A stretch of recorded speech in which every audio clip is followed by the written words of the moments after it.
tous les enseignants.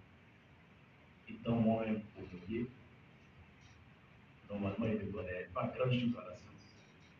Donc, ce sont des enseignants, des amis, à qui j'ai posé beaucoup de questions en écrit cette œuvre. Et quand j'allais déposer cette œuvre-là à l'ASCAD, M. Kali m'a dit, on va voir le vieux père, parler de M. Passeau. Il dit, comme il est venu fatigué, il va t'aider, il va faire une passe rapide. Ça, 2 francs, ça va faire. Donc j'arrive là-bas, je croise M. Donc je dois lui dire de faire rapidement comme on fait là. C'est-à-dire maintenant on fait rapidement pour que tu ne perds plus de temps.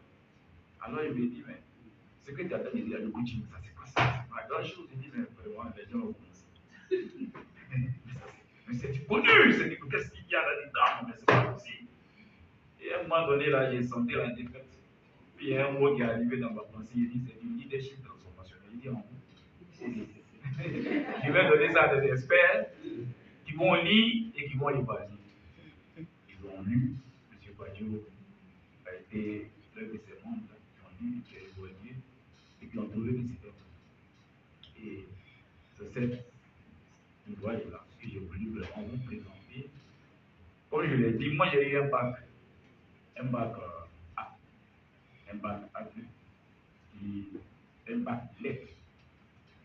Et c'est en lisant les Écritures saintes, vous savez, aujourd'hui, je fais la différence entre Sainte Écriture et Écriture sainte à cause de M. Padio. Parce que tout ce que j'ai vu comme Sainte Écriture, là, tout pareil. Si on dit pas, on dit Écriture sainte, qu'est-ce que tu peux dire par rapport?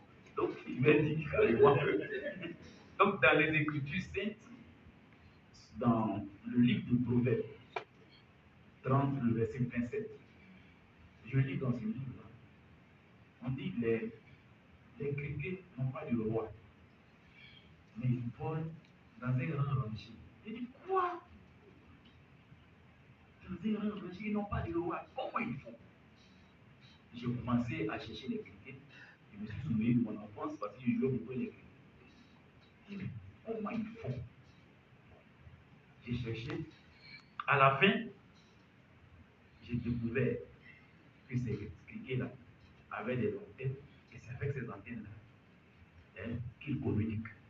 Et ces antennes-là sont semblables aux antennes de télévision et de radar. Alors là, j'ai dit, mais ça, c'est pas possible. Et j'ai compris que cette sagesse dont parlent les Écritures saintes là, c'était la science. Et la science, donc, ne peut pas être contre Dieu. Jamais. Et moi, j'ai connu la science à partir de Dieu. À partir de Dieu. Et donc, j'ai commencé à comprendre ce qu'on appelle ondes.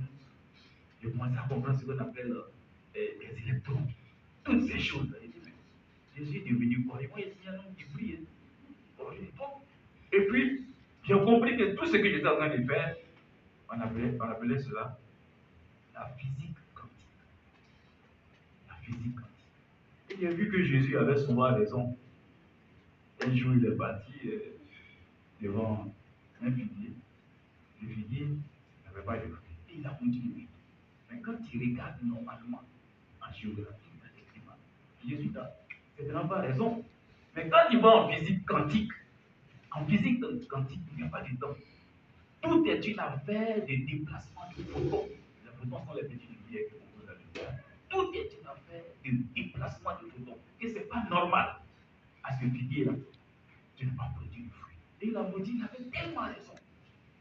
Si tu comprends la physique quantique, ça dit Jésus, tu es vraiment le premier